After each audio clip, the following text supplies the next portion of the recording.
gente, tudo bem? Hoje eu vou falar um pouco sobre a Idade Média, fazer uma revisão sobre ela. Bom, para começar, o que foi a Idade Média? A Idade Média é um período de tempo da história que fica compreendido entre a Antiguidade e entre a Modernidade. E para falar mais de anos específicos, assim, é entre 476 depois de Cristo, com a queda de Roma, e vai até 1453 depois de Cristo. E hoje em dia a gente chama esse período de Idade Média, mas por muito tempo ela ficou conhecida como a Idade das Trevas. E quem deu essa conotação para ela foram os renascentistas e os iluministas, que vieram depois no século XVI e no século XVIII. E eles deram essa conotação para ela porque eles afirmavam que nesse tempo a humanidade teria meio que parado de evoluir, teria voltado, teria regredido no processo evolutivo, assim. Porque eles falavam que não tinha nada, não tinha avanço nas tecnologias nem nada do tipo. Mas isso é mentira. Tanto é que as primeiras universidades surgiram aí durante a Idade Média e teve alguns avanços em tecnologia, assim. Esse mito da Idade das Trevas é um mito a ser desconstruído.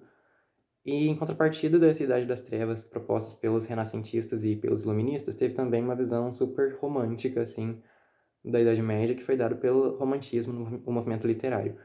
Só que não foi nenhum nem outro, a Idade Média é um período de tempo da história que, como qualquer outro, que tem suas particularidades e ele precisa ser compreendido assim. Não, a gente não pode generalizar tudo e tratar ele como com um aspecto romantizado, mas nem com um aspecto negativo, como é dado pela conotação de Idade das Trevas. E esse período dura bastante tempo, então a gente ainda divide ele em duas partes, que é a Alta Idade Média primeiro e depois a Baixa Idade Média. E na Alta Idade Média, quando o feudalismo começa a nascer, e na Baixa Idade Média ele já se consolida e acaba. Mas a gente fala de feudalismo e o que é feudalismo? Para explicar ele, a gente precisa voltar um pouco no tempo e lembrar das invasões que teve lá na Antiguidade, ainda durante o Império Romano. Porque essas invasões fizeram com que várias pessoas saíssem dos grandes centros e fossem para os campos, porque elas queriam se sentir mais protegidas. E nos grandes centros, como tinha muita invasão, não tinha tanta proteção. Então, começou a ocorrer um processo de ruralização, que a gente chama, que tem muitas pessoas indo para o campo e saindo das cidades. E para essas cidades, para eles irem para os campos, quando eles foram para os campos, eles ficavam na terra de grandes latifundiários em troca de dar favores para eles, em troca de trabalhares para eles. E aí entra um conceito importante dentro do feudalismo, que é o conceito de relação de suzerania e vassalagem, que é bem falado por aí.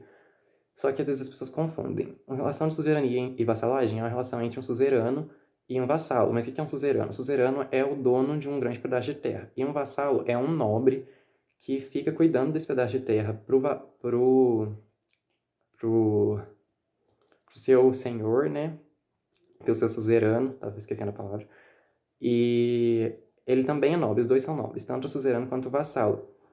E às vezes as pessoas confundem e acham que o vassalo é o servo, mas não é assim. E aí, dentro do feudo, dentro do pedaço de terra que tinha o senhor feudal que comandava tudo, tinha também vários servos. Os servos tinham que ter uma obediência ao seu senhor feudal. Os feudos eram espaços assim, grandes, mas em comparação a um país, era um espaço bem pequeno. E cada um dos seus feudos era comandado pelo senhor feudal e os servos tinham que obedecer a ele. E esses servos, eles eram bem explorados, porque eles tinham que pagar vários impostos para seus senhores feudais. E aí eu separei aqui alguns impostos, como por exemplo a corveia. A corveia era um imposto onde os servos do senhor feudal, eles tinham que trabalhar nas terras do senhor feudal pelo menos 3 dias na semana, e tudo que fosse produzido ali ia ser só para o senhor feudal e para a família dele, não ia ter nada para os próprios servos, que eram quem produzia. E também tinha outros impostos, como por exemplo a talha, porque em 3 dias da semana eles trabalhavam para o senhor feudal, nos outros, em mais 3 dias, eles podiam trabalhar para si mesmo. Só que do que eles produziam para si mesmos, ainda assim, uma parte, um terço da produção deles tinha que ir também para o senhor feudal e para a família dele. E no último dia da semana, considerando uma semana com 7 dias, eles eram obrigados a não trabalhar e a ir para a igreja. Então, assim, grande parte do que eles produziam era tomado pelo seu senhor feudal.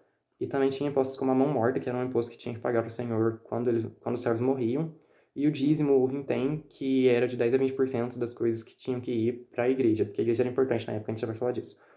E também tinha as banalidades, que os servos tinham que pagar impostos para usar moinho e outros aparelhos lá do feudo para poderem produzir os alimentos.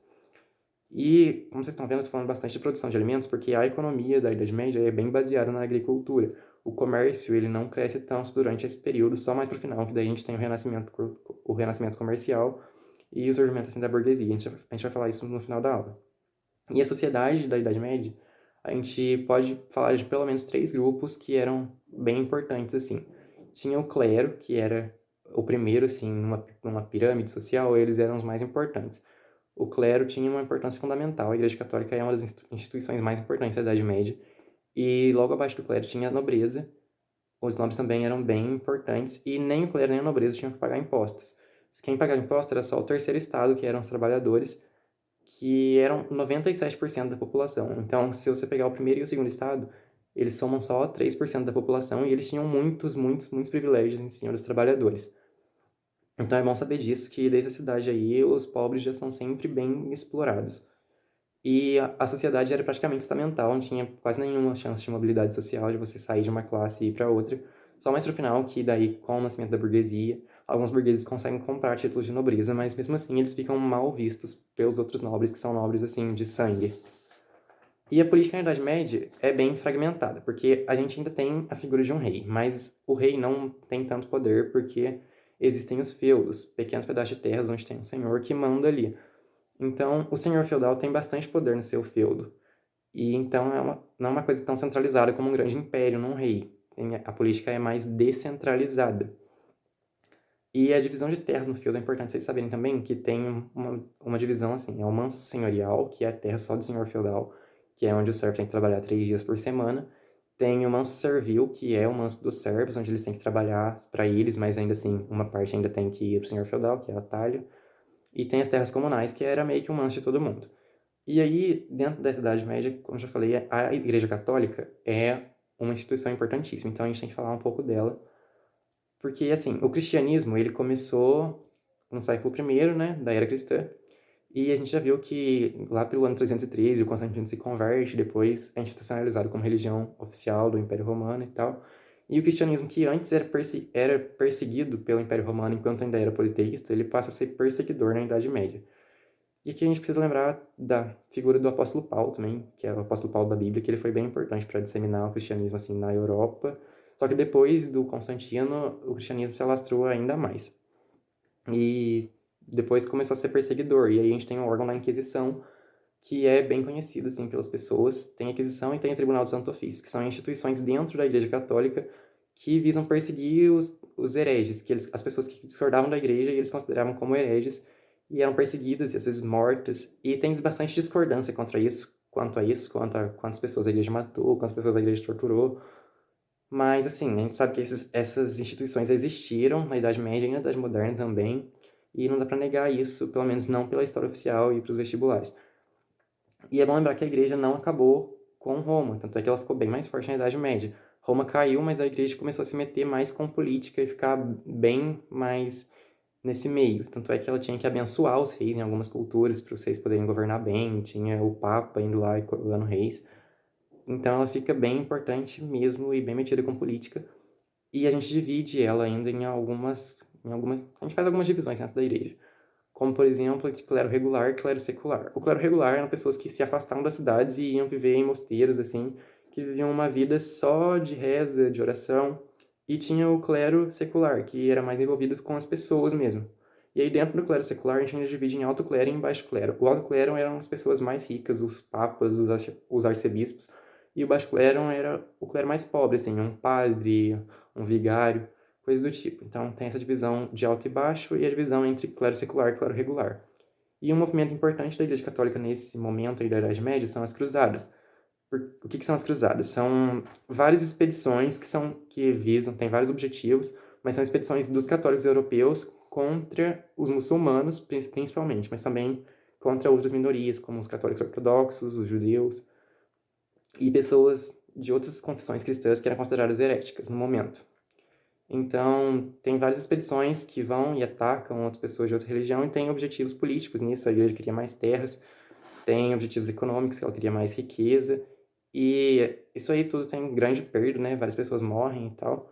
Mas é importante lembrar que essas cruzadas, elas contribuíram no final da Idade Média para o renascimento comercial, que é um termo discutível, porque o comércio nunca parou na Idade Média, ele pode ter ficado menor, mas nunca deixou de existir. Mas aí depois das cruzadas ele começa a aumentar mais e isso vai influenciar bastante coisa mais lá pra frente.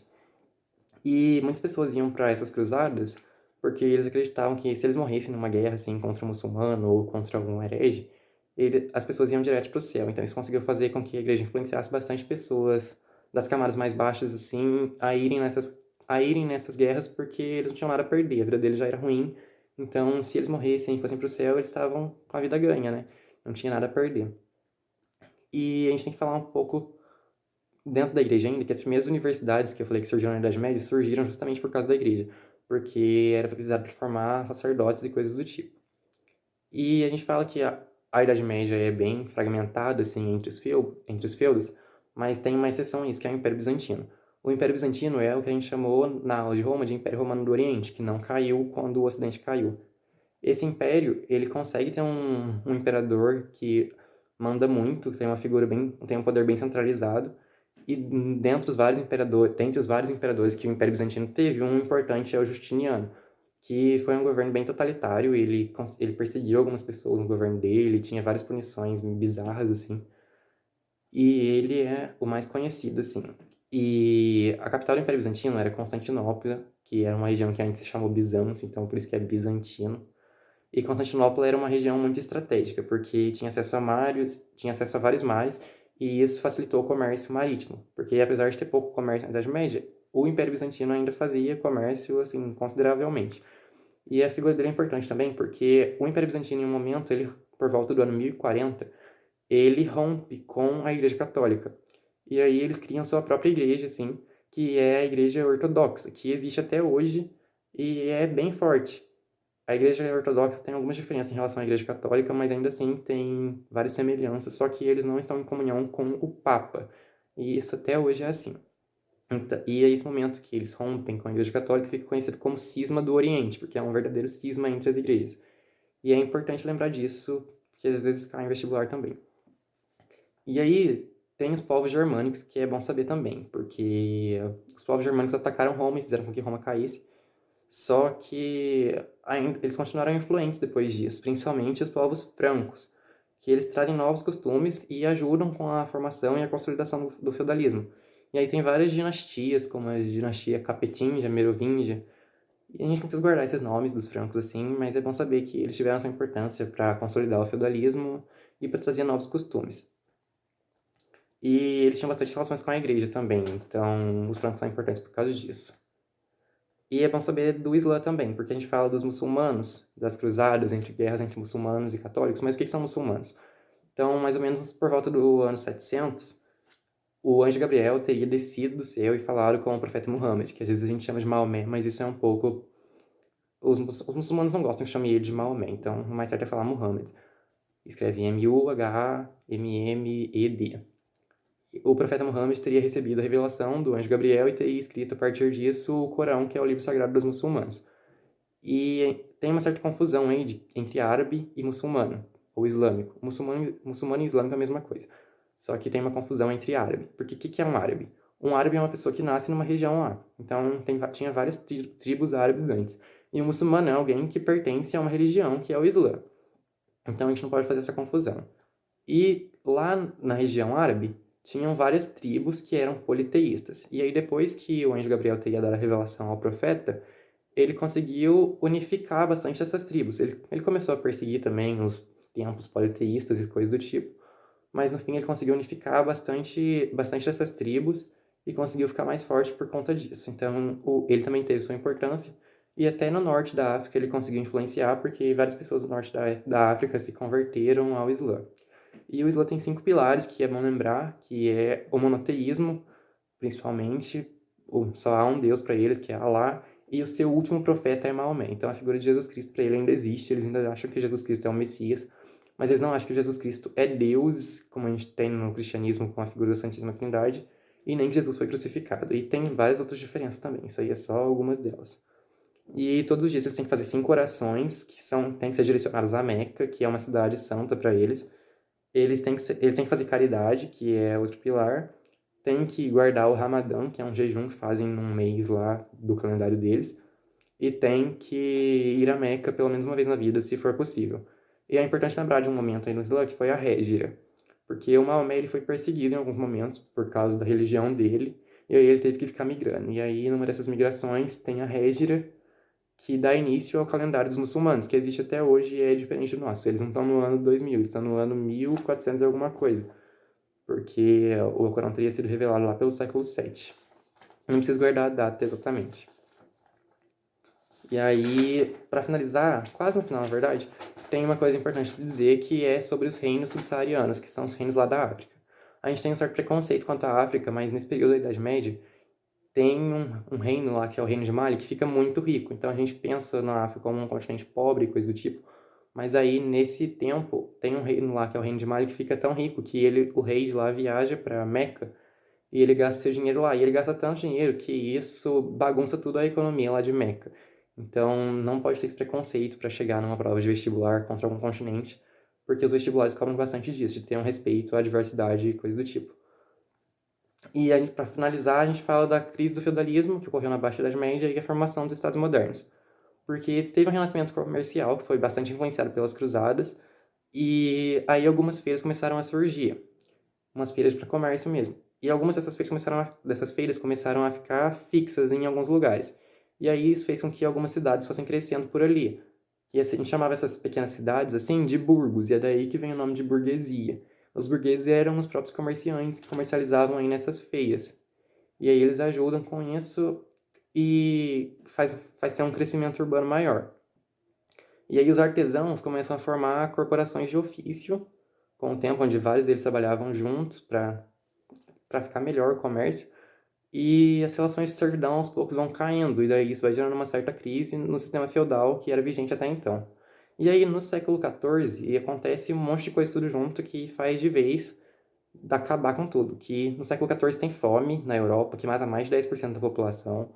Tem a Guerra dos 100 Anos, que deixa a Europa devastada. Tem a Peste Negra, que foi uma doença, uma pandemia que surgiu lá, que matou mais de 3 milhões de europeus. E tem muitas transformações, e tem muitas revoltas camponesas populares, assim, das classes mais baixas. E aí isso deixa esse tudo junto, somado, deixa a Europa devastada. E aí o feudalismo, assim, dá seu último suspiro nesse tempo, e daí mais tarde ele vai acabando. E aí, para finalizar de vez, a gente tem a formação dos estados modernos. Porque a nobreza já existia e um dos nobres começou a ter mais poder. Porque um nobre se destacava e começava a fazer acordos. Tanto com a nobreza quanto com os camponeses que ficavam se revoltando toda hora. E aí esse nobre vai ganhando mais poder com o tempo até que o poder fica mais centralizado nele e os outros nobres ficam mais enfraquecidos. E aí aos poucos ele vai se tornando os reis e vai desembocar lá no absolutismo nos próximos anos da história. E esse rei, ele faz meio que uma aliança com a burguesia, porque os burgueses, eles começam a ganhar bastante dinheiro nessas feiras, nesses comércios que eles fazem. Tanto é que alguns nobres conseguem comprar o título de nobreza, como eu já falei, e se tornarem nobres, só que eles ficam mal vistos. Mas mesmo assim, eles viram nobres e, como eles tinham bastante dinheiro, o rei começa a fazer uma aliança com eles, porque o rei precisava pagar soldados para se manter no poder, assim, para conter as revoltas. E para isso ele precisava de dinheiro e dava para ele conseguir bastante dinheiro com os burgueses. Então tem essa aliança aí que ajuda ele a ficar bem forte também, para ajudar na centralização do poder e desembocar na formação dos estados modernos aí. Um dos primeiros a se formarem são a França e a Inglaterra. Então é bom saber disso. E aí fica um resumão da Idade Média. Obrigado por vocês terem assistido até aqui também e até mais.